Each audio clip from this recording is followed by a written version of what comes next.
If you want an adventure, you could climb a mountain! Or ride dune buggies through the desert! Or you could just head to your neighborhood Zaxby's. Introducing the Smokehouse Cheddar Barbecue and Southwest Chipotle Filet Sandwich Meals. They're brand new and they'll take your taste buds to wild and exciting new places. Both feature our famous hand-breaded chicken, and they're both available for a limited time. Only at your neighborhood Zaxby's. And don't miss Jumanji: The Next Level, only in theaters. From Tally to Cali. It's time to wake up! Wake up! Wake up! Warchant.com is your ultimate Seminole sports source. And this is Wake Up Warchant, presented by Zaxby's. Now here's Warchant.com's Aslan Hajavandi and Corey Clark.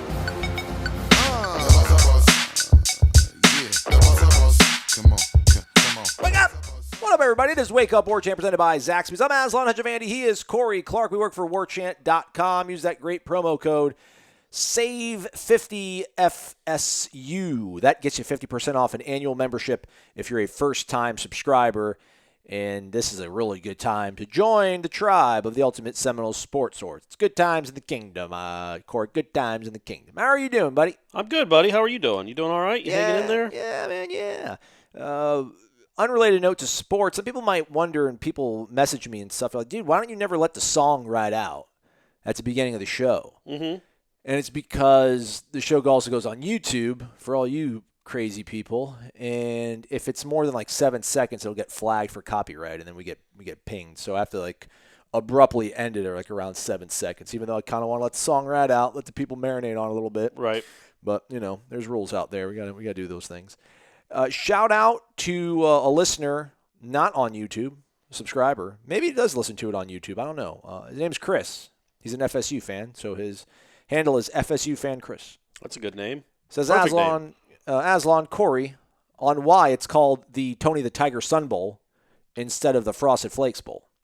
You can't trademark a generic description. The U.S. government has determined that Frosted Flakes and Raisin Bran are too generic to trademark, which explains why you see store brand cereal calling itself Frosted Flakes or Raisin Bran without repercussions. It's not a trademark, so anyone can use the name. Huh. So you couldn't do like Rollerblades Fiesta Bowl?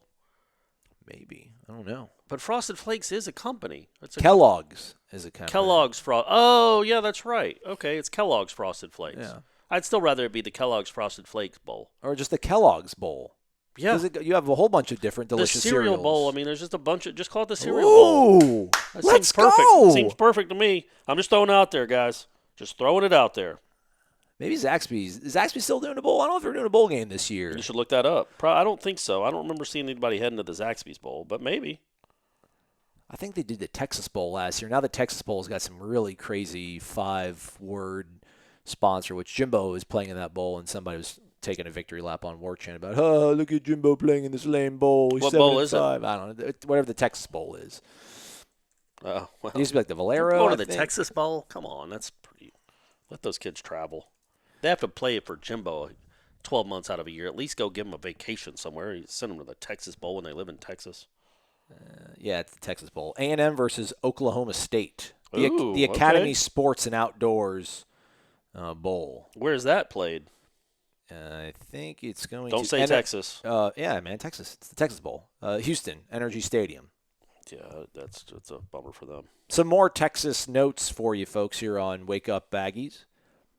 One guy saw a post on the Sun Bowl thread that he lives in Houston, Okay. which is halfway between Tallahassee Yep. and El Paso. Isn't that nuts? It's still like 600 miles away. Oh, my gosh. What is going on out there? What happened? Man, El Paso, wow. That's as close as you can get to another country. I mean, it is out there, man. The First Responder Bowl, Okay. previously the Heart of Dallas Bowl, was at one point was the Zaxby's Heart of Dallas Bowl. Oh, well. 14-17, it was a good run. But Zaxby's continues to have good food, even beyond 2017 into 2018, Right. into 2019. It's been a good run for a long time 2020 for as well. Zaxby's. 2020 as well. We'll do one final over-under for the Sun Bowl. I went to go email the shirt out to one of our winners. By the way, buddy, I'm not going to call your name out. I DM'd you on Warchant. You live in Satellite Beach. Give me the right address. I waited in line for like a half an hour at the post office, get to the front of the line, give them the envelope, they type in the street address. Like, oh, do you mean it's this road? I'm like, no, it's this road. And they're like, let me see what you have. And I show them my phone with the address. They're like, yeah, this is not coming up in our system. And I'm like, all right, well, never mind. Huh. Figure it out. So. Well, give it to somebody else then. Who else that has a real address? Does anybody out there have a real address where they actually stay, where they get mail? And we'll just send you that shirt. All right, we're about 5 minutes in. Sorry, everybody. Relax. Chill out. Florida State football drives this podcast, so we'll continue to talk about it. Some hires made. Human resource news. Mm-hmm. Yep. Kenny Dillingham. Yeah. Offensive coordinator. Old D-Ham. Good night, sweet Prince Kendall. Thank you for your service. Yep. I mean, we kind of figured that was going to be the case, right? Right. It'll be interesting to see where he ends up. If he does go back with Lane Train at Ole Miss. Somebody was he's saying getting him closer to Texas. Yeah. Just down I-10. Right. I do think he – I mean, I can't speak for Kendall. I'm sure he probably had – I shouldn't say I'm sure. I wonder if he had interest in the UTSA job, Texas San Antonio job that came open, but – they had a pretty strong worded statement about a week and a half ago when it came open about there was some rumors about Art Briles maybe coming up for it, and they talked about their relationship with Brenda Tracy, who's one of the domestic violence, sexual assault advocates, and they said that that our relationship with her will let you know where we stand on possibly hiring Art Briles. So I would assume Kendall's probably for not better or worse, but for worse is tied into that sort of thing. People are saying he might go to FAU to be a head coach there, but again, I think he probably wants to get further west. But it's head coaching job. Yeah, if it's a head coaching job, if he's actually up for it, yeah, I think you'd rather be a head coach than an assistant for Lane on a team that's not guaranteed of winning anything. So we're getting super young, man. Head football coach is what, 37? 38, I think. 38? All right, this guy's in his 20s, right? 20s, Dillingham? Yeah. That's crazy. It's going to be awesome. So do you know his story? I read up on him a little bit. Tell us his story. So his story was his senior year in Scottsdale, Arizona, whatever high school he was going to in Scottsdale. He tore his knee up or broke his leg or something and couldn't play. And the head coach at the time said, "Hey man, why don't you take over some coaching duties since you can't play?" So he was like he was an assistant coach on the JV team as a senior in high school. And then by the time he was 21, he was a senior at Arizona State.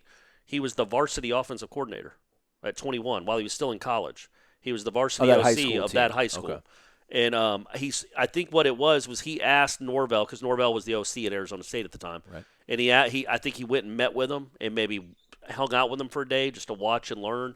And they started a relationship, and they had a relationship while he was at Arizona State. And then when I guess a GA spot came open or an analyst job came open, they hired him, and the rest is history. But that's pretty. I mean, that's saying something that he was an OC at 21. I mean, I know it's high school, but still, that's pretty remarkable. And then so then he went with Memphis. He went with Norvell to Memphis, and then last year, I mean, he must have just gotten rated every year at Norvell.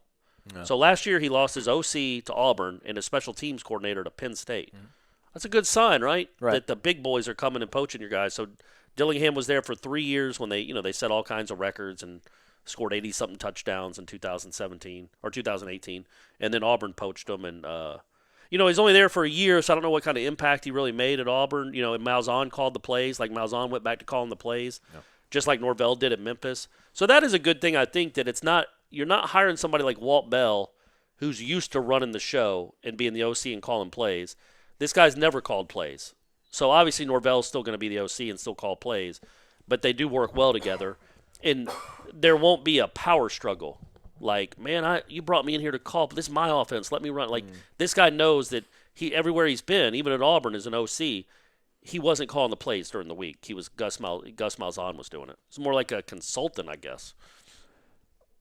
I do wonder if there's more similarities or less similarities between Norvell and Taggart. I mean, you're talking about this is not like Walt Bell, and at first I'm kind of like, it feels like Walt Bellish, but no, but I mean, Walt Bell called plays at other places. That's what I meant. Yeah. So you can understand why there might be a power struggle there. Like, man, I know what I'm doing. This is like this guy, and he didn't know Willie Taggart. Mm-hmm. This guy inherently trusts Mike Norvell. Yeah. Like Mike Norvell got him to this spot.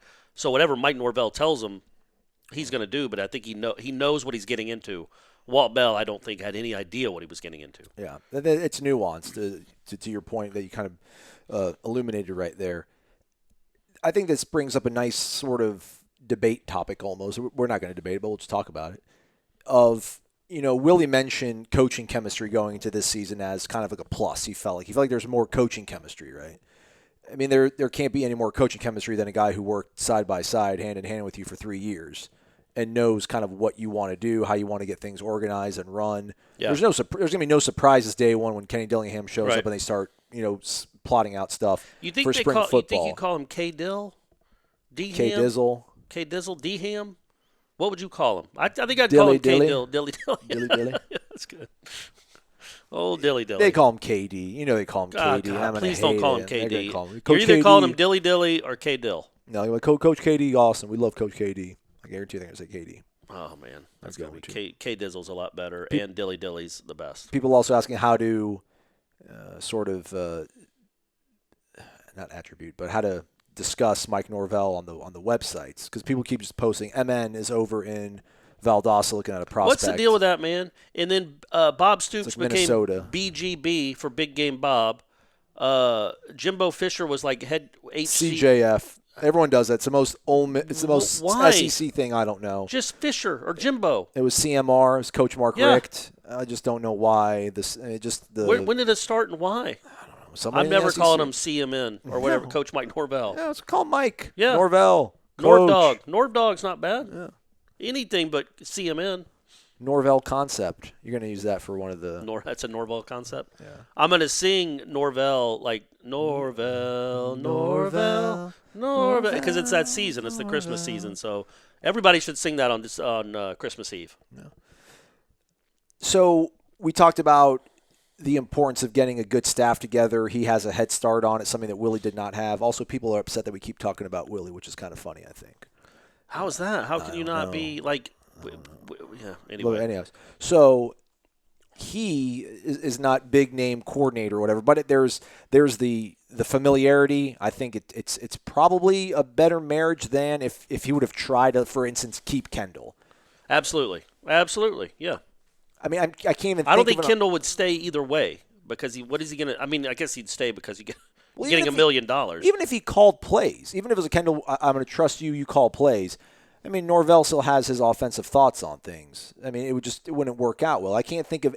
I'm trying to think of. We talking about splash hires. People want. I don't know if people want big name coordinators. I think hopefully Norvell DC. would be That's open that's to where that. you want the big name. Just like, hey, you do whatever you need to do. I don't know if Dan Lanning is one. Wouldn't be a bad one though. But if you're getting the Georgia DC, absolutely, that's a big one. Well, what could be bigger, other than my man at Clemson? Jim Leavitt coming back. Well, That's bizarre. That was weird. But yeah, Colorado State, I think they're going after Butch Jones. So good job. And then USF hired Jeff Scott. So thanks for your service as well, Jim Leavitt. Appreciate it. Well, yeah. So he's getting the band back together, which begs kind of the question of, I think it should set him up for kind of earlier success. And we talked about giving him, having patience and dealing with this rebuild, if you will. Maybe that kind of lessens the learning curve, because it sounds like he's trying to bring the entire band back together. The concern you have is, again, this isn't, Cincinnati's not Clemson, UCF is not Florida, tougher competition, things like that. But, I mean, if you're confident in what you've been doing and it's got you to this point, I guess ball is ball wherever you go, you're probably thinking. I don't have a problem with the hire. The Dillingham hire, I think, on the surface is a good thing. Maybe he got some stuff from Gus that he learned watching and things of that nature. But, yeah, just to have somebody that's ready to go day one, you're on the same page, coaching chemistry, something that Willie kind of harped on going to 2019. And I don't really think that was even a thing going on here, but that should be the case for 2020. Yeah, and again, it's not like I felt like there were a few guys on Willie's staff that he brought with him that were just they weren't highly sought after by other schools. Let's just put it that way. They kind of hitched their star to Willie's wagon with good results. I mean, they got to Florida State. But this is a guy that was so impressive apparently in 3 years of Memphis that Auburn hired him as a 28-year-old to come be the OC. And we can say he's an OC in name only. Well, he was working with quarterbacks, and he was out on the recruiting trail. And he was working with Gus, and I'm sure helping to establish a game plan, which put up whatever they put up on Auburn. Alabama. Now, they had Alabama, yeah. Now, I know they had a couple pick sixes, but they looked good against Alabama. There were other times they didn't look all that great, but whatever. Florida, Georgia, except for the fourth quarter. But I think it's a good sign that it's not just a guy hiring a buddy because he's hiring a buddy. This is a guy that just lost the buddy to Auburn. So just like if you could hire the special teams guy from Penn State, if he wants to come back and be a part of this, that's a good sign. Number one, that Norvell must be, because that's a lateral move, really, I'm sure pay-wise and responsibility-wise for Dillingham, for Dilly, to come from Auburn to Tallahassee. But that's how much he likes working for Norvell, and how much he thinks it's better for his career to work with Norvell. In my opinion, I think that's a good sign, right? Absolutely. I mean, you're 29 as an OC in the SEC, man. You must have some smarts about you. So getting the old band back together, I don't think it's going to be like he's bringing the whole Memphis crew with him.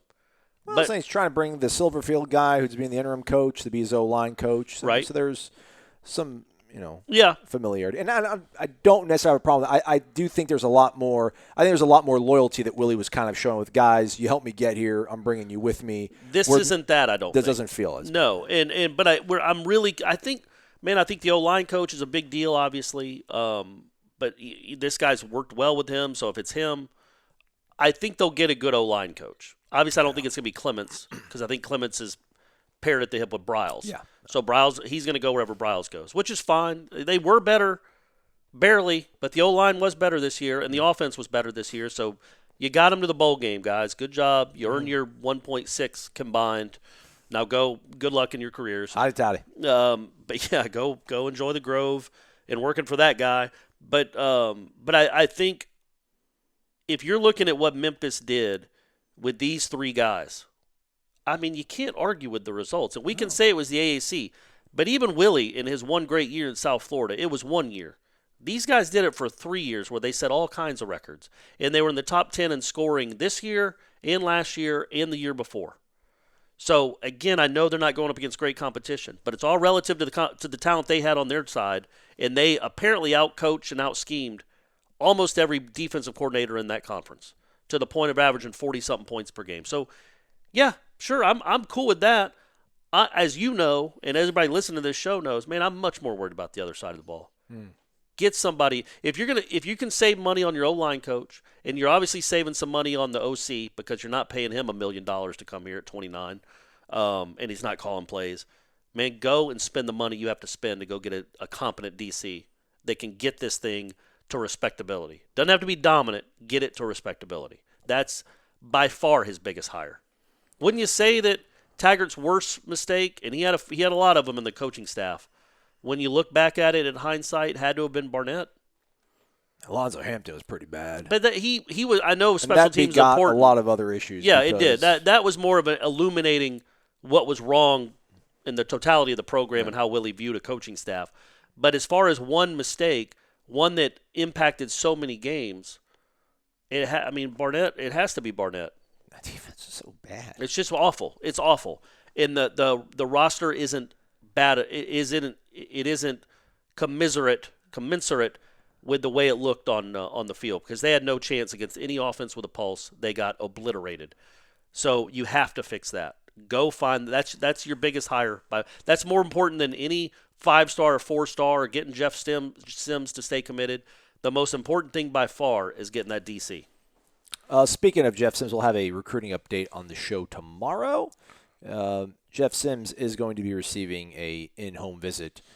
I think he should actually happen on Monday night. We're recording this on Monday night, so it should have gone down. Check out warchant.com. The recruiting board, Michael Langston, he'll give you an update on how that kind of went. So smart to go over there and get him. Right. And also, I did notice though that Dilly, he helped. I looked up the Auburn commitment list, and 4 of the guys that are committed, he was the main recruiter. 3 of them are JUCO offensive linemen. Nice. That's pretty impressive. They're all from 2 are from California, or a California JUCO. Another one's from the Candace JUCO, Coffeyville. Yeah. So you can't imagine they weren't born in Dothan. So maybe they don't have a strong ties to Circle Auburn. City represent. So maybe there's a chance that he could get 1 or 2 of them to come with him. And then the other one was a dual threat QB from Lakeland. Okay. 3-star. They're all 3 stars, but maybe he can convince 2 of those 4 to come with him. Take it. Also, JUCO and lineman. That's where that's where you got to make your money here, man. That's where you got to make your money if you're Norvell and get on that train and figure out how to get 3 or 4 of them to come here. And get a transfer quarterback, too. I mean, I think Brady White is the name of the quarterback. The Memphis guy. Yeah. He transferred in. Do what? I think he transferred from Arizona State, I think. Yeah, he did. And he's a redshirt junior, so I assume he could be a grad transfer, too. I've watched him. I've watched some highlights of Memphis, and then I watched some of that game. I don't know. Is that kid better than Blackman? I don't know. I wasn't overly impressed with him. I don't think he's an NFL talent, but yeah, he definitely knows the offense because they scored a ton of points with him at quarterback. So the concept of, I guess, everybody being on the same page is more of value than, at this juncture, like splashy names. I mean, I think it kind of is. I'm a little bit worried about where the band was playing. They weren't actually selling out, but they weren't selling out Shea Stadium. But you knew you weren't getting the OC. Like, you weren't getting a big name OC. That's a good point. Right? You knew Norvell's the guy. Norvell's your OC. You hired him. Yes, correct. And it is different than Willie. I'm sorry we're going to keep talking about Willie. His imprint is all over this program. And it's the same conversation we would have had 2 years ago when we hired a new guy, when Florida State hired a new guy and we had to talk about him. People said that we didn't talk about Jimbo this long. Oh, well, that's inaccurate. We're still talking about Jimbo. He ain't off the hook either. But Willie had been he had been an OC, but not really an OC. Like, it wasn't his baby. He had mixed and matched a few different offenses. And this guy has an offense that he believes in, that he's run. And while Willie had some pretty good success his last year, scored a lot of points, he also had a transcendent type talent at quarterback that he didn't obviously have anywhere else with him. Mm-hmm. And then when he went to Oregon, when he had a first-round pick at quarterback, the offense was really good. When that kid was hurt, the offense might as well have not even shown up. Like, they had no chance. Literally, they would score 3 points, 7 points against Pac-12 defenses. So the point of that is Willie had a nice track record as a head coach in turning programs around, but his offenses didn't have this kind of track record. I mean, when you look at Norvell's offenses from 2012 or 2013 till now, they're always scoring a ton of points. They're always one of the leaders in the conference and in the country in points scored and touchdowns scored. And he's rushed for 4,000 yards in a season. He's thrown for 4,000 yards in a season. Like, he can do it a number of different ways. 2 years ago, they had a guy that ran for 1,900 yards. Darrell Henderson, I think, right? Yeah, they were 1,900 yards, man. That's crazy. South Panola High School represent. And then this year, they're not running like that, but they're still 8th in the nation in scoring. So that's a good sign that his offense has played wherever he's been. He believes in it. It's his offense, and he's not giving it up to anybody else. But he does trust the OC that he's got. You know what I mean? This is a guy that he knows he can work with, and he can give some duties to that he knows he knows how to handle. So I think that's good, right? But you knew that you weren't going to – it's not like you were going to hire the LSU passing game coordinator. Brady, is that his name? Joe Brady? Yeah. It's not like you're going to bring him in to be an OC. That'd be cool, though. But yeah. How are you going to do that? You're going to pay him $2.5 million to be an OC? Norvell wants to run this offense, and he's earned that right. The reason he's at Florida State is because of that offense of Memphis. So he's going to be the OC. The big splash hire has to be on the other side of the ball. And I don't even know if it has to be a splash hire. It'd be cool if it was. You have some money to spend because you're saving money on your OC. Mm-hmm. You're probably saving money on your O-line coach. But holy moly, man, get somebody that knows what they're doing, that you can believe in and trust. I did think it was kind of interesting that one of the names that was kind of floated out there early on, and the Nuggets started to give them all, not giving them all away, just one of them away, Gene.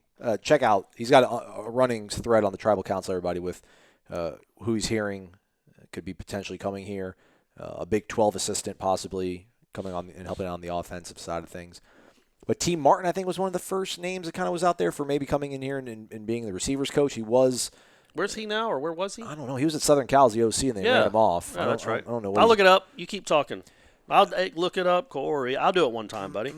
So I did kind of find it a little bit interesting that he was kind of maybe going a little bit outside the family to bring in a guy like T. Martin, because I don't know how many guys you need to make sure everything is totally simpatico. I think Ron Dugan is one of the names that's been out there that might be kept on staff. I just do wonder, like, how much value is there in having a receivers coach that's maybe more familiar with Norvell? So, like, Norvell has this thing down pat. It's like my O-line coach knows the way I need to block things up. He knows the way that I like to run things. My OC knows the way I want to run practices and the way I want to drill things, and then I have a receivers coach who knows how I want to run routes and things of that nature. So, he's done more than I've ever done for this university, Ron Dugans. But I wouldn't be that discouraged if he was let go. But it sounds like maybe he's an option to stay here.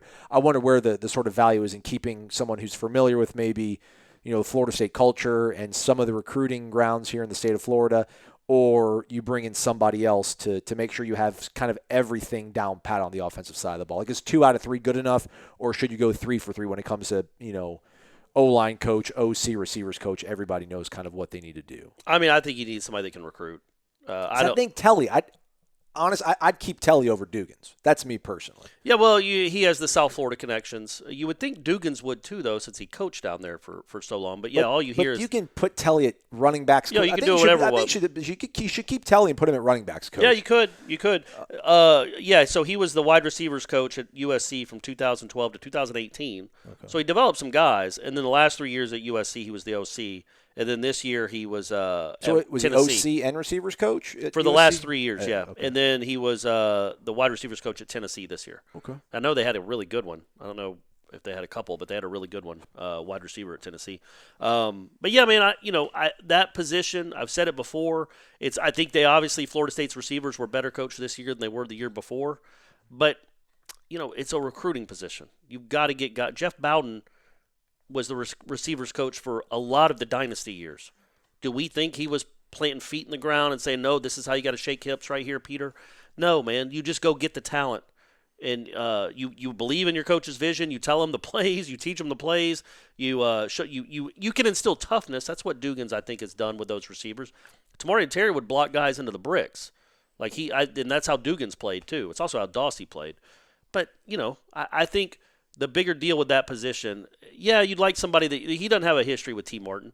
Norvell doesn't. And I don't necessarily think you need to bring in the Memphis wide receivers coach. No. You can, but why would you do that when you have, say you have a T. Martin, who has connections in Florida, or just in the Southeast in general, or Dugans, who has connections in Florida? I think that's a recruiting position. That needs to be filled by the guy that can really go and recruit, I think. Yeah, if it came down to T. Martin and Dugans, I keep Dugans. But if there was somebody else out there that he just kind of maybe felt like was more in line with his offensive principles or better aligned with kind of what he wants to do culturally, I'd be fine with it. But I think Telly's kind of like the dark horse keeping on the staff, and it'd be good to keep him. Out of all the Taggart guys, quote unquote guys that came with him, for sure. Yeah. So. In the other news, obviously, is that Odell's staying officially. Yeah, we'll talk about that on the other side of the break. Defense. Oh, this is the offense part. Oh, sorry. Perfect. Let's talk about Warchant Orthodontics real quick.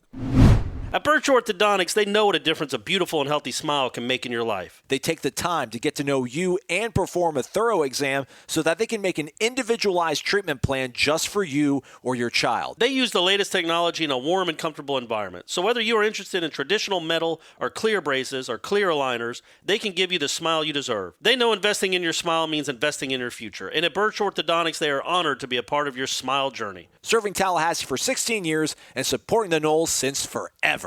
Check them out at birchorthodontics.com. BURCH orthodontics.com. Welcome on back. It's Wake Up Warchant presented by Zaxby's. Use the promo code SAVE50FSU. I still think it's going on. If it's not, DM me and I'll see what I can do. Although so it's not Save FSU. It's not. Okay. It's never been Save FSU. Stop it, Corey. Sorry. Somebody did DM me and was saying that the promo. Man, you get a lot of DMs. I don't get any DMs. I don't think you check yours. Or is it even open? Mine are open to everybody. That's why. Oh, no, I don't think mine are. I think you got a blue check mark to DM me, baby. All right. Yep. There you go. That's the way to do it. But I think he tried to use one of the promo codes and it didn't work out. And I think he might have got left out in the cold. I'm sorry if you were. But if you have any problems, always email support@warchant.com. They'll help you out, support@warchant.com. And if you're a student at Florida State, you can email support@warchant.com from your FSU student email address, and you'll get a promo code for 12 months of access for only $12. That thing is still going on. It's crazy. As we have Monday Night Football playing right now. Ronald Darby do something good? He made a tackle. All right, good for you, Ron. A little TFL on Saquon Barkley. I kind of miss the DMV. We don't do that. We don't go up there anymore, seems like. We're not really going to Maryland and Virginia and pulling guys out of there anymore. No, a lot of good players came out of that area for Florida State. Derek Nani's actually been pretty – he's been quite a revelation. He's a nice NFL player. Yeah, so that'd be kind of cool. Maybe somebody's got ties to that area. Does Odell – would we consider Odell having – pulled Eddie Goldman. That's pretty good, right? Yeah, I wouldn't say he's like he's a guy that just goes and gets them from Washington D.C., but he got him. That was good. That was a good pull. Yeah. So he's staying, man. Yep, that was it. That was a no-brainer. That was the most automatic of automatics for Norvell. The only question you had is if Odell wanted to do it, like if he'd feel slighted, or if he wanted, if he felt slighted because he'd been the interim twice, and then they gave it to a 38-year-old. Instead of him, the head coaching job. But apparently, even if his feelings were hurt, they weren't hurt that much because he'll be at Florida State till he retires, I'm sure. And yeah, good for Norvell. I thought that was – and look, he's already made – like Dilly came out. And there's other people that have probably already been hired, quote unquote, that we know Norvell knows who's coming. Mm-hmm.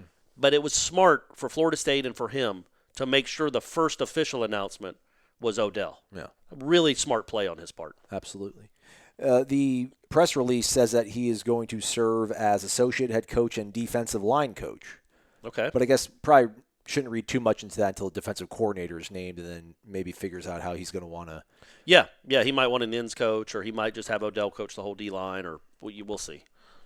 I hope not. Keep Odell with the tackles, and then you need a pass rush specialist coach or defensive ends coach.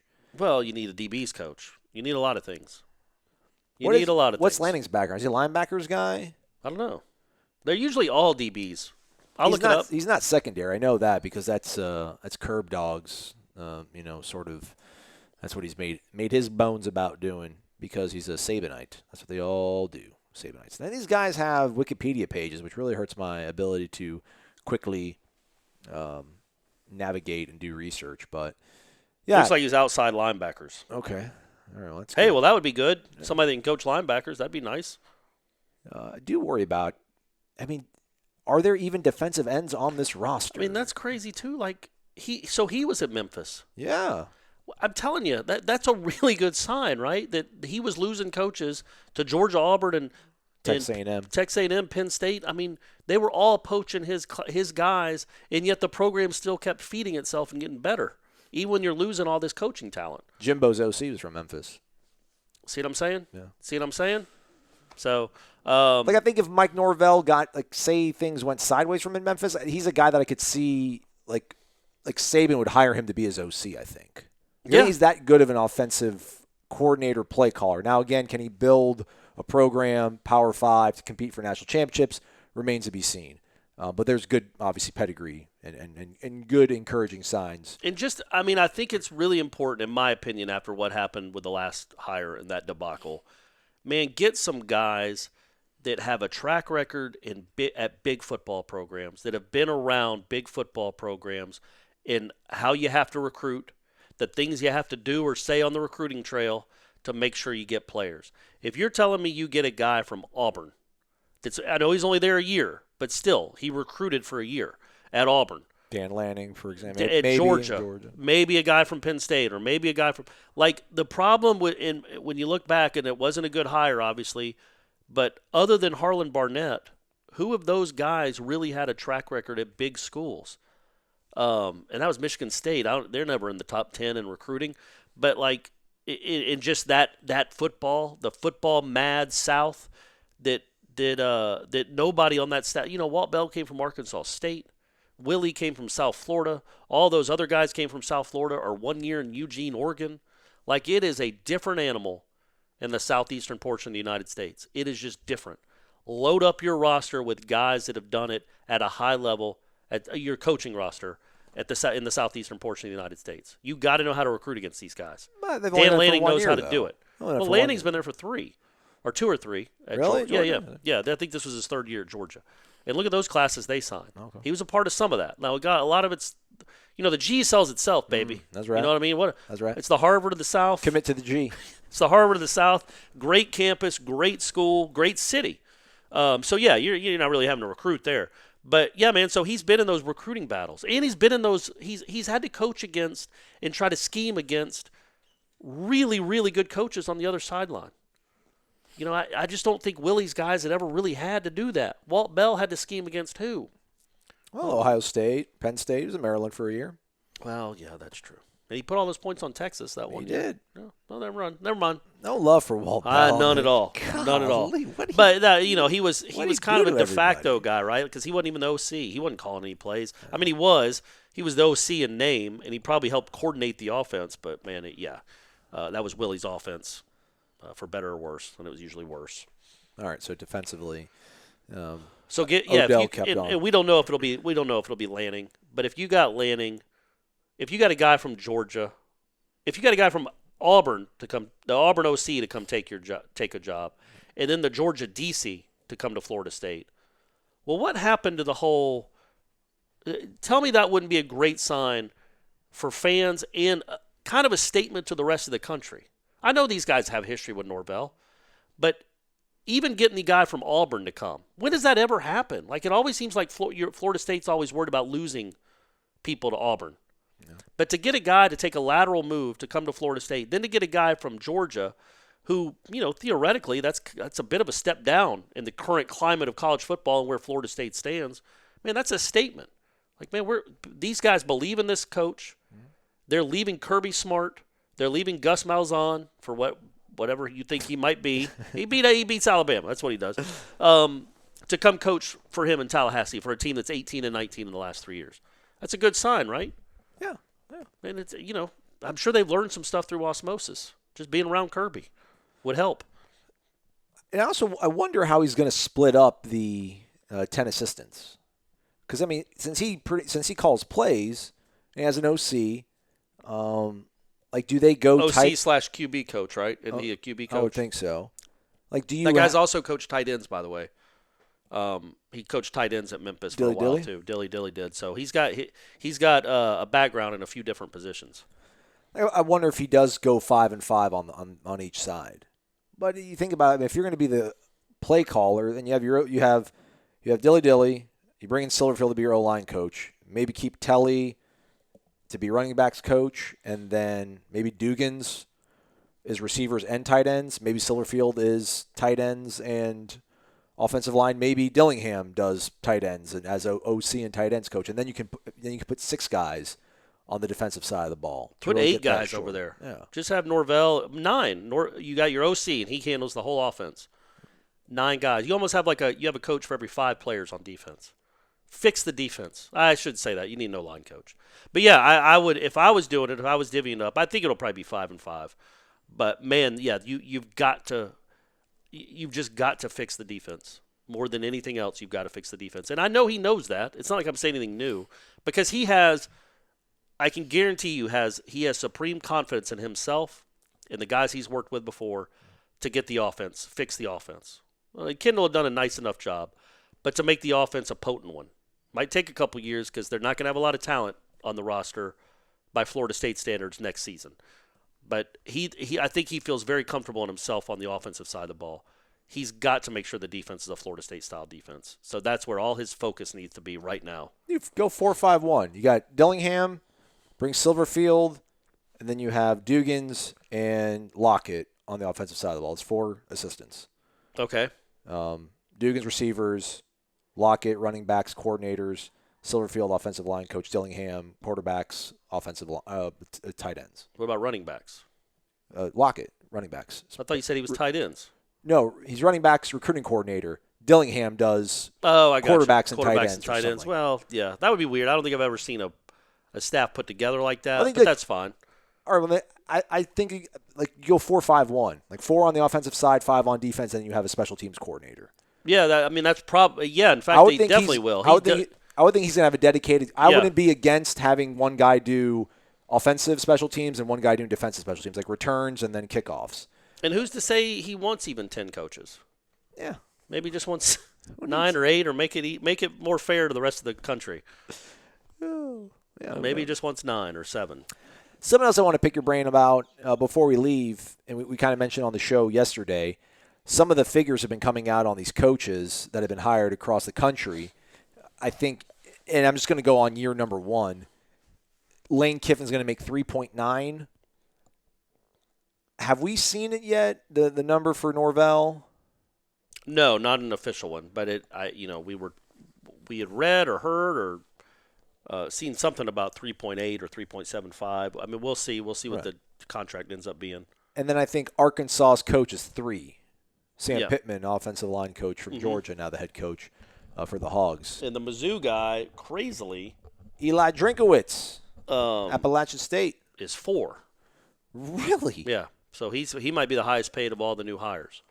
A guy that coached 1 year, and he coached all of Satterfield's players to great success. But yeah, he's going to be the highest paid maybe of the new hires. That obviously frees up money for Florida State to have a really deep assistant coaching pool, which, to your point, they've never really had a shallow one. They've always given Jimbo what he wanted to a large degree. Willie got what he wanted this season. I know people complain that they spent $2 million on their coordinators this year. Yeah, I mean, people mentioned that he might not have had enough money the first time around, but I don't think there's any way you're bringing Jim Leavitt and Mario Cristobal. Mario Cristobal took the head coaching job, and then Leavitt was making close to 2, and that just was kind of unheard of. But to that point, where these guys are getting hired, the SEC obviously has a financial advantage with the way the network has been established and the payouts they get. Has there been like the bubble that you've always talked about, and just in terms of the insane amount of money the coaches were making, the facilities upgrades that are kind of going around? Did it quietly pop on us here in the last, or are we at a point now where does this show the risk of the hires? Is Florida State maybe not as illustrious of a job as maybe we projected? Or is it now at a point where there's only 5 to 7 jobs that you really can get away with? Not even because you can afford it, but they actually are really going to earn their hay making $7 million a year plus. Yeah, I mean, I think more than anything, it was the candidates that were available. Like, if Arkansas thought they were going to get Bob Stoops, they would pay Bob Stoops $8 million. You're not paying the O-line coach at Georgia, who's never been a head coach, $8 million. You could get him for cheap. So you got him for 3. The App State coach, Kiffin, coming off what he did at USC, and then in FAU. He was at FAU and he did well there, but it's FAU. The FAU. The FAU. Like, you're not going to pay him $6 million. You didn't have to. Who are you bidding against? Ole Miss wanted Mike Norvell. So did Norvell turn down money to take the Florida State job? I'm sure the offers were very similar if they did offer, but you would take Florida State before Ole Miss. Right. Every day of the week. Yeah. So that matters even more than an extra $1 million, because over the long term, you think you're going to make a crap ton more at Florida State or wherever your career takes you after your success at Florida State than you are at Ole Miss. So I don't know if it's a bubble bursting. Like, I think obviously the money's still out there. I just think it was the pool of candidates. It was a weird coaching season, especially after USC. There were no real dominoes to fall after USC stayed with Helton. And so who were the big candidates that you would pay a ton of money to?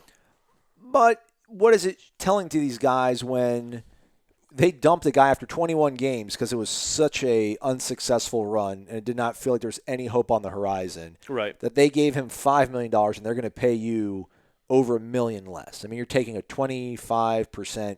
I mean, you look at it like that, or you look at it like I was making. Corey, if you knew how much a guy was making at Warchant before you got hired and you're getting less than that would not affect you. If I found out Ryan Kelly was making 20% more than I was making, I'd be a little bit hurt. Sure, I get that, but at the same time, what was I making before I got to Warchant?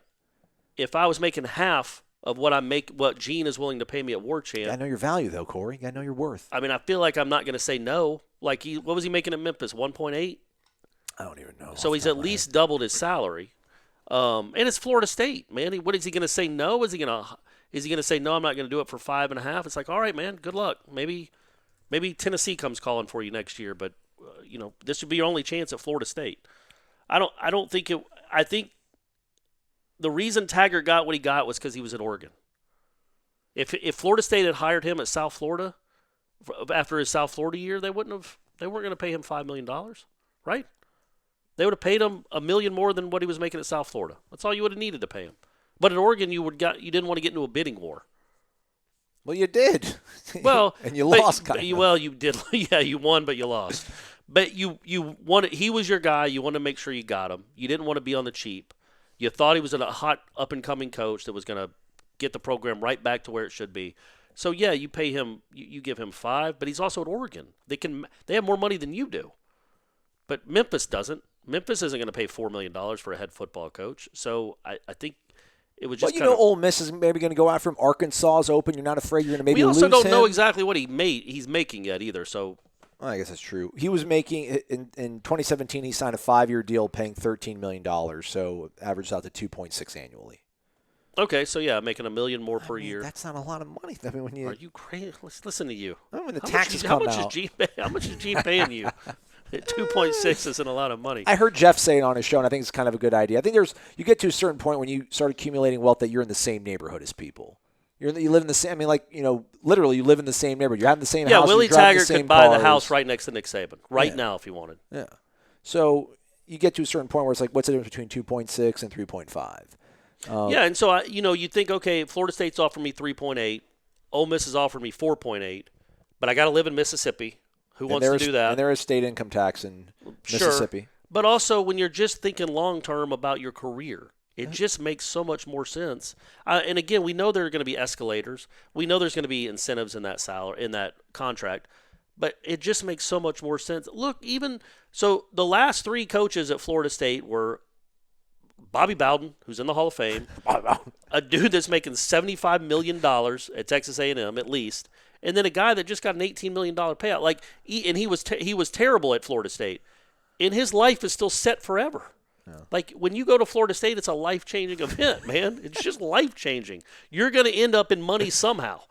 So I do think he's got so much confidence in himself that he thinks if he's at Florida State for 5 years, he will be one of the 5 highest-paid coaches in college football, whether at Florida State or at another school that sees what he does at Florida State. At Clemson, when Dabo goes to Alabama. The Florida State would do whatever it took to keep him happy so he wouldn't go to Clemson. But yeah, so I think that's the point more than the bubble bursting necessarily. I think if Bob Stoops was a viable option or if James Franklin was a viable option and they were all set, Florida State would have paid them twice as much as what they're paying Norvell. They'd been fine. They would have gone there. So would have Ole Miss. So would have Arkansas. Like, there's no reason either one of those guys would have taken those jobs. But if they showed interest, they would have been willing to go up to that next level. But when you're hiring the Georgia O-line coach and when you're hiring the guy from FAU who has some baggage and you're hiring the App State coach after 1 year and the Memphis coach, you don't need to break the bank, right? And that, I think next year it'll be a whole different cycle. And the wheels might come off again. Well, I know Hugh Freeze got a contract extension after the 2014 season when he made a New Year's Six Bowl, and he started getting $4 million a season. I think the last contract extension he signed was making 4.7. So it's like they have the ability to pay that kind of money out. And I don't want to mention inflation, but it just feels like everything keeps rising price-wise, right? Loaf of bread, gallon of milk, carton of eggs, decent head football coach. Right. And to me, it just seems. It seems kind of it's interesting to me to see that these big Power 5 jobs, SEC, Best Football Conference, ACC right behind it, or was behind it until this season rolled around, track record of paying coaches a good amount of money, hiring guys. I think Ole Miss feels really good about Lane Kiffin. I think Florida State, I think the administration feels pretty good about Mike Norvell. I don't think Arkansas probably feels really good about Sam Pittman. But the fact that they've had that money to give out to coaches before and they're not doing it, I don't know, just part of me is hoping that maybe there's some level of common sense coming to the sport. I would hope it would at some point you regulate yourself and say this is getting outrageous. These college coaches are making way too much money. I'm not even getting to the conversation of the fact that they're coaching kids that aren't playing for free. They're getting stipends and they're getting scholarships. They're going to get a hairdryer, too. That's supposedly one of the gifts that they always give out the Sun Bowl. It's like one of the iconic gifts. Helen of Troy is a company based in El Paso. Oh, they get a hairdryer. It's in the gift bag, yeah. Oh, well, that's sweet. So. That's awesome, man. I wonder if you'll get that as like one of the swag gifts for the media. I really want a pullover. If you get a pullover, try to get 2 so I can have one. I already got my walk-ons. You know they're sticklers about that. They make you just somebody that gets one that will know out there won't use it. Like maybe it won't fit Tim. Okay. And then get me his. All right. Just make sure I want my pullover from the El Paso Bowl, even if I don't go. I steal, I don't kill. I'll get you one. Get me one. Come on, man. I won't go down the Juarez and commit bloodshed, but I'll steal you a pullover. So I think that like when it comes to this, man, I think that we'll see when the next big one comes open.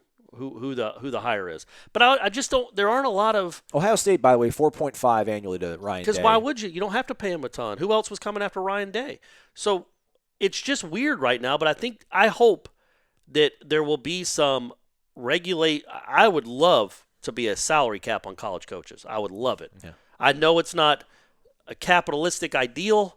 I know that it's supply and demand. I get all that. It's just a perversion when you're around this, as long as you're around it, to know where some of these kids come from and to know where some of them are going right back to after they're done playing football and wearing out their bodies for 4 or 5 years, to see the head coach where he lives in the car he drives and they don't get anything out of it. And it's just $8 million or $6 million. It's just gotten out of control. Absolutely. And it would be really cool if all the presidents just met. I know it's collusion. I don't care. Okay.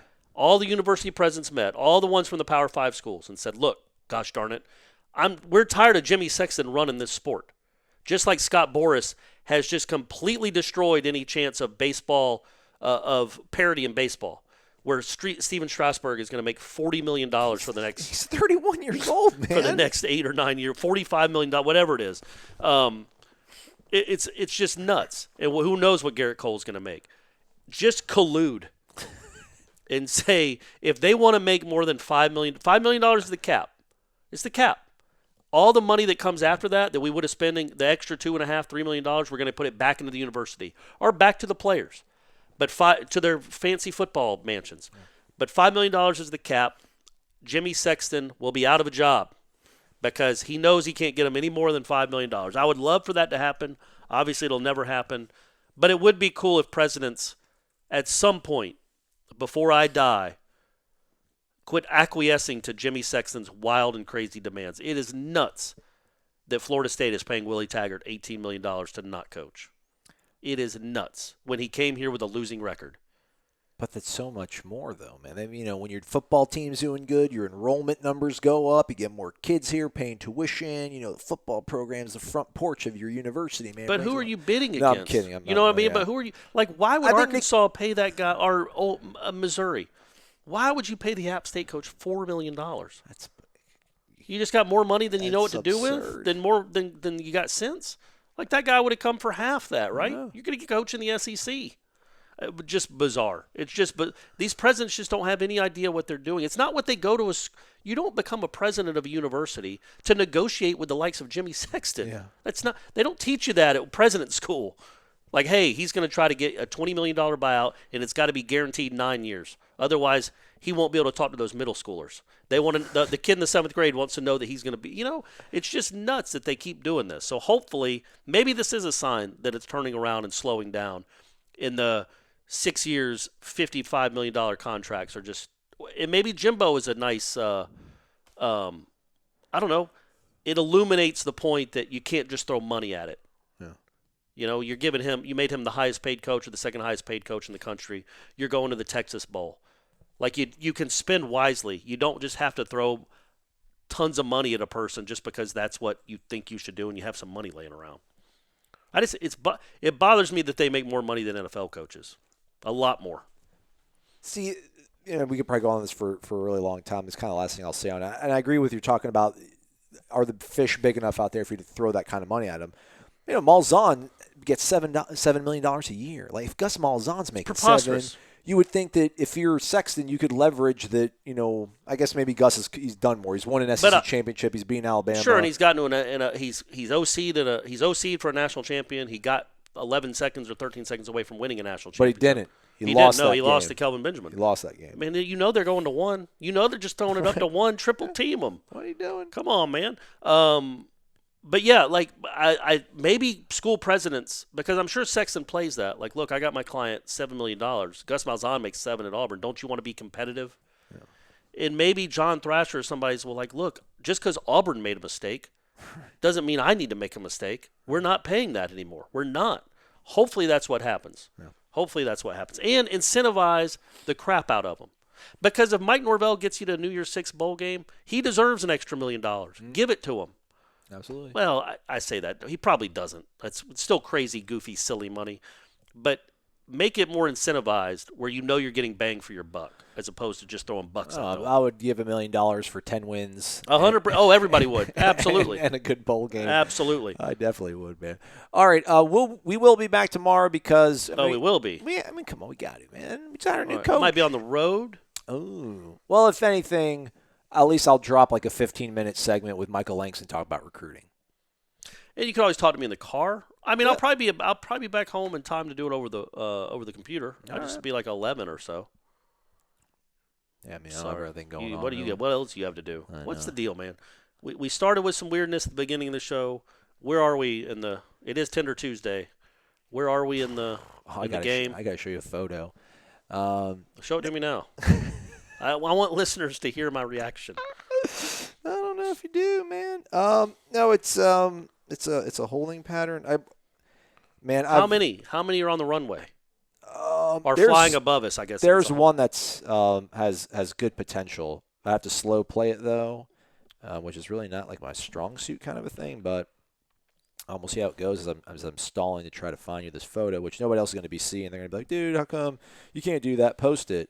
It's a tattoo on her body. No, it's not. Swear to God. Swear to God. Oh, hello. Where is it on the body? On her hip.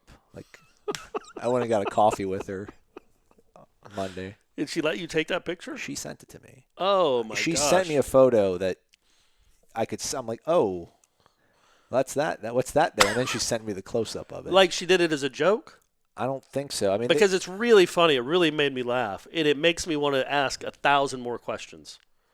I mean, it was a full photo of her body that I saw it on. Okay. She sent me okay. Well, we're getting a little too a little too in the weeds, a little too inside baseball here. But holy moly, people! If you ever see Aslan out, and you will, he's out and about. If he's grocery shopping or at the gym or something, or at a sporting event, ask to see the picture he just showed me. I'm not saying what it was. I'm not saying. Just ask to see the tattoo picture, because holy moly, that's the best thing of it. That's the best tattoo that's ever been made. Are you seeing her again? No, dude. I mean, I tried to kind of broaden my horizons and go out with someone a little edgy. I'm too clean cut, man. 80% of my closet's J. Crew. All right, folks. We'll be back in some way, shape, or form tomorrow, most likely, and we'll finish out. Renegade Express thread going up on the Tribal Council as well. Check it out. He's Corey Mazel. Thanks for listening.